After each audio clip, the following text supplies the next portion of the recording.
the people didn't have the AEDs where they have it at the school, then I would have died.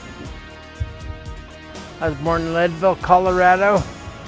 My first time. The second time I was born right there at Little Annie's. Anything you do will help, so don't be shy. If someone collapses in front of you of sudden cardiac arrest or heart attack, we want you to know how to take action. Have you ever been in an emergency and you thought someone was in cardiac arrest and you didn't know what to do? Well, technology has advanced to the point where now the common person can actually access an AED, an automatic external defibrillator, and potentially shock a person out of an abnormal heart rhythm that's causing their cardiac arrest and save a life.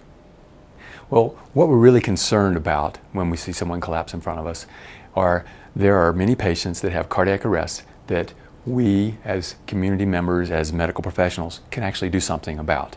An AED is an automatic external defibrillator. Basically, it's a device that delivers electricity to the heart to get it to beat back to its normal rhythm. When you see someone collapse, you don't want to wait for the ambulance to come before you intervene because they only have a few minutes. And it takes a few minutes for the ambulance or for the first responders, the emergency medical providers in the community, to arrive. What you do in those first few minutes can save that patient's life. If someone faints, if they're still breathing, then you don't need to do compressions. If they faint and they're not breathing, then they're probably in cardiac arrest and you should start compressions. So CPR is simpler these days. If you approach someone that is not breathing properly or has stopped breathing so that you're assuming they may be in cardiac arrest, the first thing you want to do is give them a shake and say, "Wake up, wake up." If they don't respond to you, the next thing you want to do is you want to get 911 involved. So either ask someone to call 911 or do it yourself and then come back and start compressions on the patient. What we advocate now is compression-only CPR. So we find the sternum, which is the breastbone, right in the middle, and put the heel of one hand on the breastbone and the other hand above it. Lock your elbows and get right over the patient and start delivering firm, hard compressions.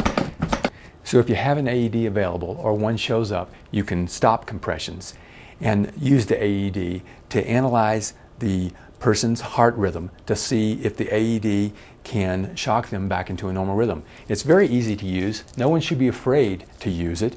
All you need to do is just follow the instructions. You open the unit up, there's 2 pads inside, you stick the pad on the appropriate place on the chest where it shows you to do so.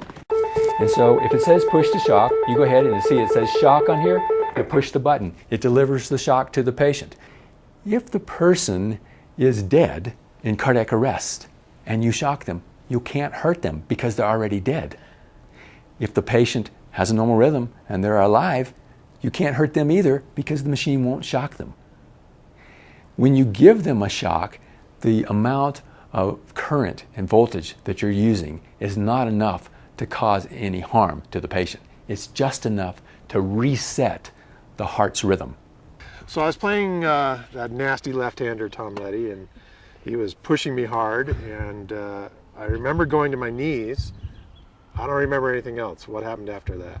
Well, Tom came running into the office and said, "Ed's collapsed. Can you help me?" I went running out on the court, and you were slumped over unconscious, sitting there. I just pulled you back, laid you down, checked breathing, none, started CPR right away. I knew that oxygen was getting to your system. When they got here, the first thing they did is took over CPR, cut the shirt away, put the patches on, and the defibrillator tells you what to do. Place pad exactly as shown. Press firmly to bare skin. Actually, we didn't have a defibrillator in AED at the time, but right after that we ordered one, so we have one here. Thanks, John. Yeah. And don't do it again, Ed. I won't.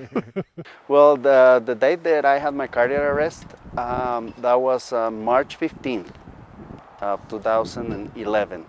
And I was doing my Taekwondo classes. When I had my cardiac arrest, I was just standing there. I wasn't even doing exercise. And I fell back right on my head. After that, I don't know anything because I woke up 2 days later up in Denver in the hospital. But you know, if it wasn't for the AEDs that they had at school,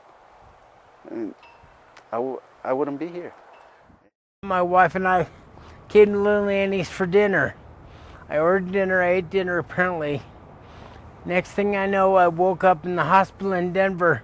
I was in a coma for 3 months. I had a sudden cardiac death. I died. I was out for 4 minutes. They worked me for 45 minutes. Apparently they worked me pretty hard. They came in with the thing and shocked me. And it's crazy, but thank God I'm alive. Like I said, I'm the only person I know who's born in Colorado twice. What we found is that if we have AEDs in the community, that they can be used quicker, within the first few minutes, when a person has the most chance of being resuscitated from their abnormal heart rhythm, from their cardiac arrest. So you can think of AEDs as the way you think of fire extinguishers. Basically, they're available for an emergency. Otherwise, they're just sitting there collecting dust. But you wouldn't have any hesitation whatsoever if there were a fire to pick up that fire extinguisher and use it properly to extinguish that fire. The AED should be used in the community in the same way. In Pitkin County, there are nearly 200 AEDs that are available throughout the county. If you call 911, they can direct you to the closest AED. Almost all of the law enforcement vehicles in Pitkin County and in the Aspen area have an AED in the vehicle. So if you see someone that you think is in cardiac arrest, take action and save a life. Well, I think that's one of the great things about this community is that there are a lot of people who know how to do CPR, and we do have AEDs around the community. People should know that those things work. They really work, and I'm a living proof of that.